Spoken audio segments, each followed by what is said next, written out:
As someone that has studied what makes people happiest, I have learned a couple of things. So this video is going to share what I have learned from researching.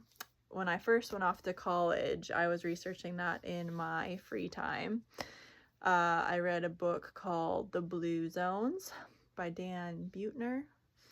He does have a Blue Zone book for longevity, but he also has one for happiness. So he looked at some of the happiest places on the planet. One was in Costa Rica. He did highlight a town in California. I don't remember the other two off the top of my head now, but the takeaway that I had was people that have something to do, that have purpose, are happiest. They have community, they have a social life. And this might have been in the longevity one, but I would also argue that people that have nutrients, that have healthy food, that's a big part of mood for me in particular. And then I also took, Harvard had a free course on happiness right around that college, or maybe it was a book. No, I think it was a course. And they talk about how there's a certain percentage of happiness that is kind of genetically or DNA already based, and then because of the choices we make, we can actually also build happiness. Sorry, I just have to click something in 3 minutes, so I'm looking at that too. And then I also took a recent course that talked about happiness once again, and my takeaway from that was the more you are grateful for, happiness can kind of build. Happiness can be like a muscle that you build, right? Feeling grateful for things, and then you start to see things. I mean, you can say just like funny things that you're grateful for, and then your brain will kind of be conditioned, right? Kind of Pavlov dog wise, like, I'm happy for this, I'm grateful for this, I'm happy for this. And then thirdly, the form of Buddhism that I found years ago now, my big takeaway from that is, there are birds outside still chirping, by the way. It's finally spring and they're still loud at 8:30, which I love. I'm not complaining, but I can hear them.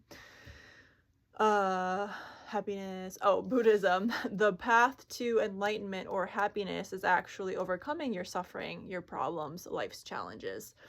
So understanding that life will have challenges, right? And I have learned we will always have grief. We will always have hard days as long as we're alive, right? We're going to get sick. We're going to lose a loved one. We're going to be triggered by something. That's just our brain taking in the world and taking it in as information. So some of that stuff we're not going to change.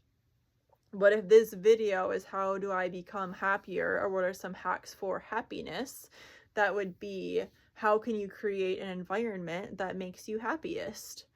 Again, I always only speak from my experience. So for me, I really love nature and outdoors. Like I said, I love healthy food. I love connecting deeply with people. I love creating. I love, or, you know, the kind of like things at home that I have that help me take care of myself. Or I love learning about animals, nature. I love learning about holistic stuff, spiritual stuff.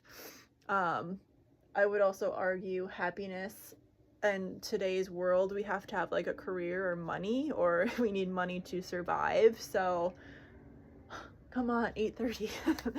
You know, if you're at a job, or if you live somewhere that's super makes you unhappy and really stressed, there are some things we can control, there are some things we can't. So part of my job is to empower you to say, well, if all of these things really, really suck in your life, then what step can you take right now to get closer to something that will bring you more happiness, right? If everything feels really out of control and scary and like super anxiety inducing, what do you need to do? Do you need to go outside right now? Do you need to do the legs up the wall pose? Do you have to set a boundary?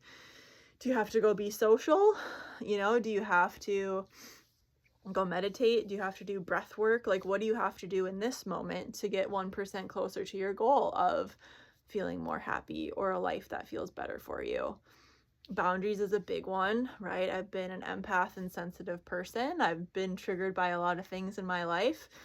So again, if I can't control other people, I can only control me. And that might be, hey, I can't have this in my life, right? And calling people out if you feel ready for that. Or, just kind of having like a physical wall or emotional walls up.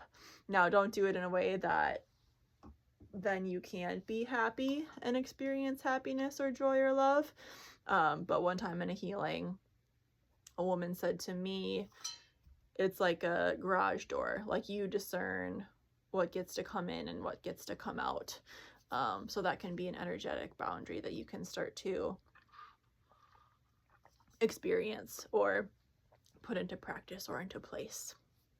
So also understand, I mean, we can boost happiness. We can do all the things that I just mentioned. You can research it.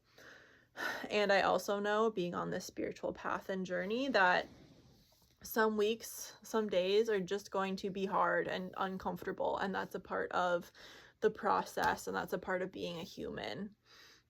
I don't love the saying, like, you wouldn't know what the highs are without the lows. However, I would say, just if you really zoom out from a spiritual soul perspective, that we are here to experience both, right? We're here to experience love, but we're also here to experience heartache and heartbreak. You're here to be at the highest of the highs on the mountain, and you're also here to be at the lowest lows of the mountain, or a different hole. So with that, I will leave you. I hope you have a good rest of your day or night, and I will see you soon.